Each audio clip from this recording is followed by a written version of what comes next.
మనం సాధారణంగా చూస్తుంటాం. మనం ఆస్తమా, సీఓపీడీ కామన్‌గా ఇంటర్‌చేంజబుల్‌గా వాడతాం. చాలామంది వచ్చి నాకు సీఓపీడీని ఆస్తమా ఉంది అంటారు. ఆస్తమాని సీఓపీడీ ఉందంటారు.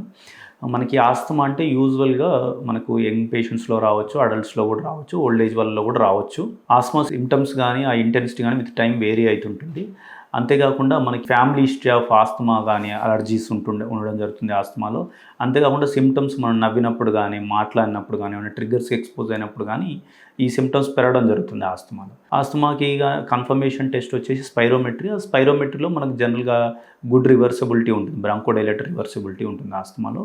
మనకి ఆస్తమాకి మనం జనరల్‌గా ట్రీట్మెంట్ వచ్చేసి ఆ ఇన్‌హేల్డ్ కార్టికోస్టెరాయిడ్స్ ఇస్తాం.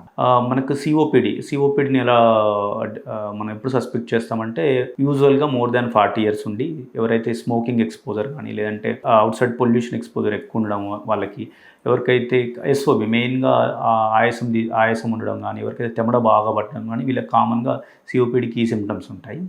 వాళ్ళకి మనకు స్పైరోమెట్రీలో మనం పోస్ట్ బ్రాంకోడైలేటర్ రేషియో మనకు లెస్ దాన్ 0.7 ఉండడం జరుగుతుంది. అండ్ కొద్దిగా రివర్సిబిలిటీ ఇందులో మనకు ఆస్తమాలో సిగ్నిఫికెంట్ బ్రాంకోడైలేటర్ రివర్సిబిలిటీ ఉంటుంది. ఇందులో మనకు అలాంటిది ఏమీ ఉండడం జరగదు. ఉన్నా కూడా మైల్డ్ రివర్సిబిలిటీ ఉండడం జరుగుతుంది.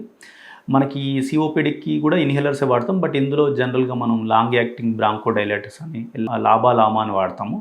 జనరల్‌గా మనకు ఇన్హేల్డ్ స్టెరాయిడ్స్‌ను వీలైనంత వరకు మనం సీఓపీడీలో అవాయిడ్ చేస్తాం. ఎందుకంటే అవి వాడితే న్యూమోనియా వచ్చే ఛాన్స్ ఎక్కువ ఉంటుంది.